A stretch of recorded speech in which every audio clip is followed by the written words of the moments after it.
Hi everyone, welcome to Beka English. Akkam nagaa jirtu fayyaa keessanii baga nagaan gara Beka English itti dhuftanii maqaan koo Dr. Dajanee Gasheen jedhama. Barnoonni har'a isinii qabadhee dhiyaadhe dubbiilee Ingiliffaa gaggabaaboo baay'ee faayidaa qabeeyyii ta'an jiruuf jireenya keenya keessatti guyyaa guyyaan itti fayyadamnu.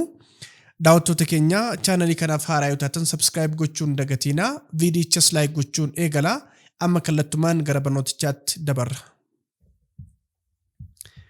Finish what you started. Waan jalqabde xumuri. Finish what you started. Waan jalqabde xumuri yookaan waan eegalte xumuri jechuun ni dandeenya. Finish jechuun xumuru yookaan immoo nama tokkoon wanna tokko xumuri jechuus ni ta'a. Maqaas yookaan gochimas ta'uu danda'a jechuudha.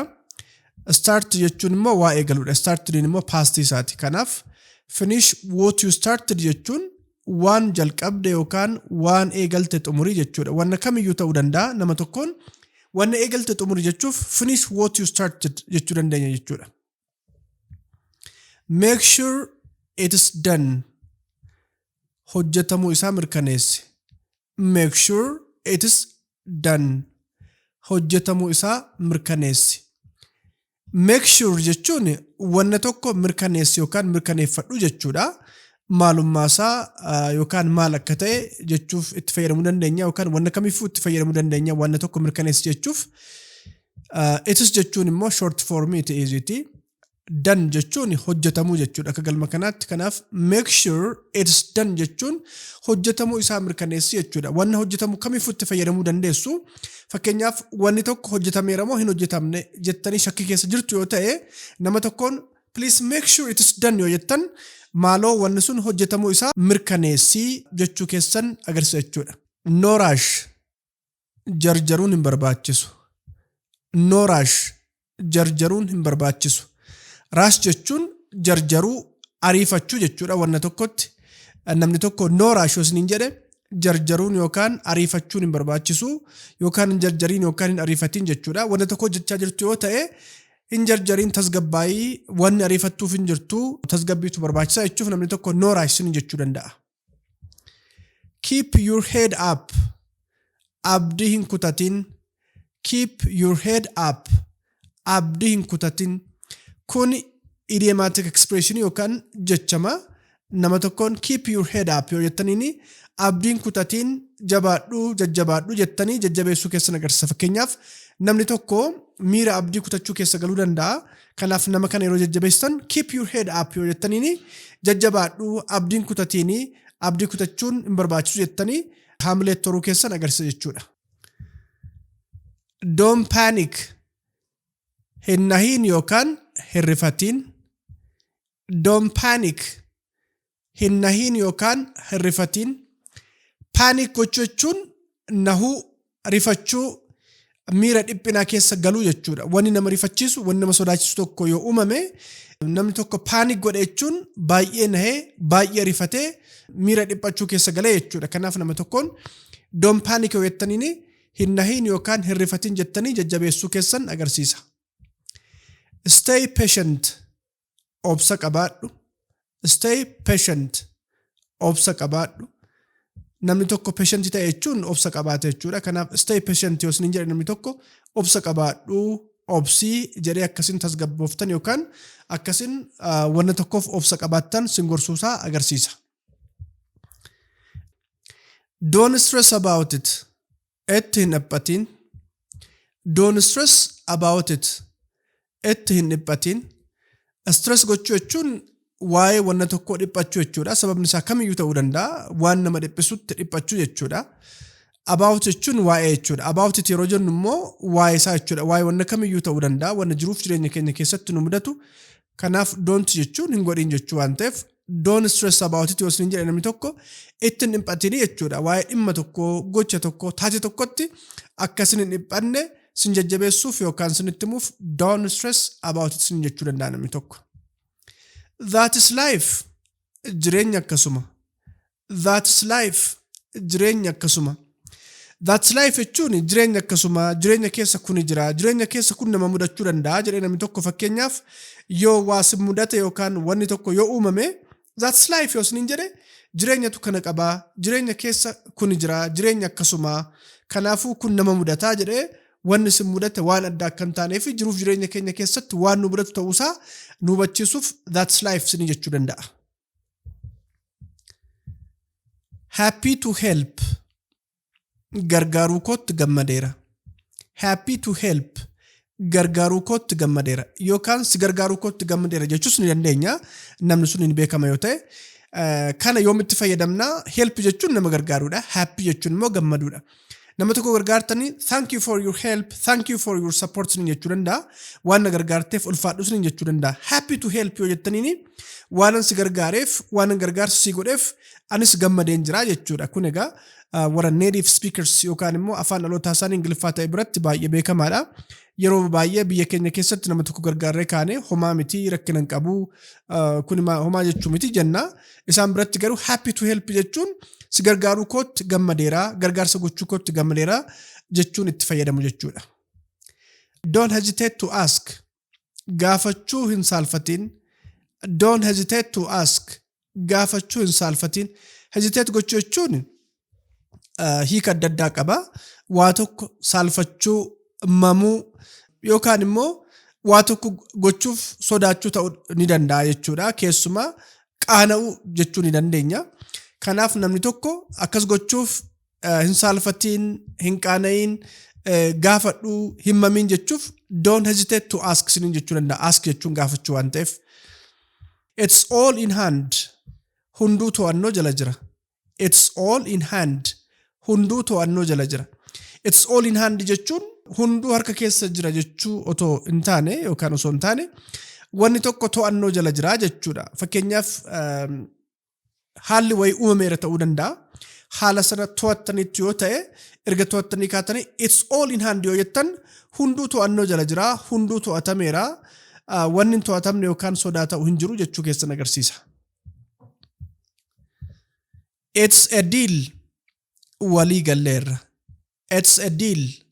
Walii galleerra. Deal jechuun wanna tokko irratti walii galuu jechuudha. Wal mari'atanii yookaan immoo wanna walitti dudubbatanii kaanii dhuma irratti walii galteerra ga'uun deal jenna. Fakkeenyaaf addunyaa biizinasii keessatti it's a deal yoo jenne walii gallee jirra jechuudha. Wanna negotiate goonu irratti negotiate goone kaanii walii galteerra ga'uu keenya agarsiisa. Kanaaf it's a deal yoo jedhu namni tokko walii galleerra jechuudha. Deal jedhanii namoonni dhuma irratti walii galteerra ga'uu isaanii agarsiisu. I'll get on it right away. Ammuman eegala. I'll get on it right away. Ammuman eegala. I'll get on it jechuun wanna tokko nan eegalaa hojjechuu raawwachuun eegalaa jechuudha. I'll get on it yeroo jennu. Wanna hojjetamu kamiifutti fayyadamuu dandeenya. Right away jechuun dafeen kallattumaan osoo hin turin yeroo dhiyootti yeroo gabaabaatti jechuudha. Yeroo baay'ee kallattumaan jechuun ni dandeenya. Right away yeroo jennu jechuudha. Kanaaf I'll get on it right away yoo jedhu namni tokko ammuman eegalaa, kallattumaan eegalaa, yeroon fudhadhuu, yeroon gubuu hin turu jechuusaa agarsiisa. Waan hojjetamu ta'uu danda'a. Fakkeenyaaf nama tokkoon please do this yoo jettaniin wayi tokko ajajjan okay I'll get on it right away sinin jechuu danda'a. Ammuman eegalaa, ammuman jalqabaa, ammuman hojjechuu jalqabaa jechuusaa agarsiisa. Leave it to me. Anaaf dhiisi. Leave it to me. Anaaf dhiisi. Leave jechuun wanna tokko dhiisuudha. It to me yeroo jennu immoo naaf jechuudha yookaan anaaf jechuudha. Kanaaf leave it to me yeroo jennu anaaf dhiisi jechuudha. Kana jechuun wanni raawwatamu, wanni hojjetamu tokko yoo jiraate leave it to me namni yoo siniin jedhe anaaf dhiisii, annan raawwadhaa, annan hojjedhaa, hojjechuu danda'a. Wanni nama dhiphisu miti, humna kootii ol hin ta'u, anumti raawwachuu danda'a. Kanaaf anumaaf dhiisi jechuuf leave it to me siniin jechuu danda'a jechuudha. I've taken care of it. Xumureera yookaan raawwadheera. I've taken care of it. Xumureera yookaan raawwadheera. Wanna tokko take care gochuu jechuun wanna tokko raawwachuu. Haala daddaatiin ilaaluu dandeenya. Wanna ta'uu qabu raawwachuu, wanna sana milkeessuu, xumuruu ta'uu danda'a. Kanaaf akka galma kanaatti I've jechuun short form I have it. Present perfect tense agarsiisa. Taken immoo present perfect tense faana waan deemuuf I've taken care of it yeroo jennu wanna tokko xumureera, wanna tokko raawwadheera, xumureen jira, raawwadheen jira, galmaan ga'een jira, milkeesseen jira jechuudha wanna sana. All taken care of. Hunduu xumurameera. All taken care of. Hunduu xumurameera. All taken care of jechuun hunduu xumurameera, hunduu raawwatameera, hunduu dhumeera, kan hafe hin jiru jechuudha. Akka galma kanaatti take care gochuu jechuun waa raawwachuu, waa gochuu jechuu jenneerra. Taken care of yeroo jennu immoo akka passive'itti itti fayyadamaa jira jechuudha. Kanaaf all taken care of yeroo jedhu namni tokko wanni hunduu xumurameera, wanni hunduu raawwatameera jechuusaa agarsiisa. Wanni hojjetamuu qabu, wanni xumuramuu qabu jechuudha. Come on, let's go. Kottu haa deemnu. Come on, let's go. Kottu haa deemnu. Come on jechuun dirqama kottu jechuu qofaa miti. Nama tokko akka waa raawwatuuf jajjabeessuu, itti himuu yookaan itti xiyyeeffachiisuu agarsiisa. Let's go jechuun immoo haa deemnu jechuudha. Kanaaf come on, let's go jechuun kottu haa deemnu maaloo jennee nama sana akka deemu kakaasuu, jajjabeessuu agarsiisa. Consider it finished. Akka xumurametti lakkaa'e. Consider it finished. Akka xumurametti lakkaa'e. Wanni tokko finished ta'e jechuun xumurame jechuudha. Consider it finished yoo namni tokko siniin jedhu wanni tokko akka xumurametti lakkaa'e yookaan akkasitti yaadi jechuusaati. Kana jechuun namni tokko fakkeenyaaf wanni hojjetamu jira yoo ta'e wanni kun xumurameera jedhee sin gaafachuu danda'a. Consider it finished jechuun guutummaa guututti dhumeera, raawwatameera, xumurameera jedhii fudhadhu waa'ee kanaa hin yaadiin waan raawwatameedha, waan dhumateedha jechuu agarsiisa. We're good to go. Deemuuf qophiidha. We're good to go. Deemuuf qophiidha. We're good to go. We're jechuun we are jechuudha. Short form we are iti. Kanaaf we're good to go yeroo jennu immoo nuti deemuuf gaariidha jechuu miti. Hiikni isaa kallattiin akkas jechuudha. Garuu we're good to go jechuun deemuuf qophiidha. Deemuuf qophoofneerra. Deemuuf qophii keenya xumurreerra jechuudha. Fakkeenyaaf namni tokko can we go now sin jechuu danda'a.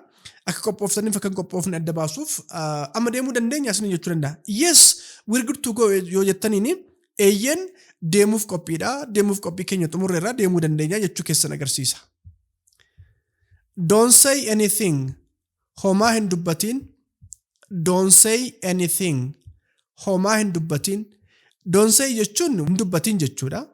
Anything jechuun homaayyuu jechuudha.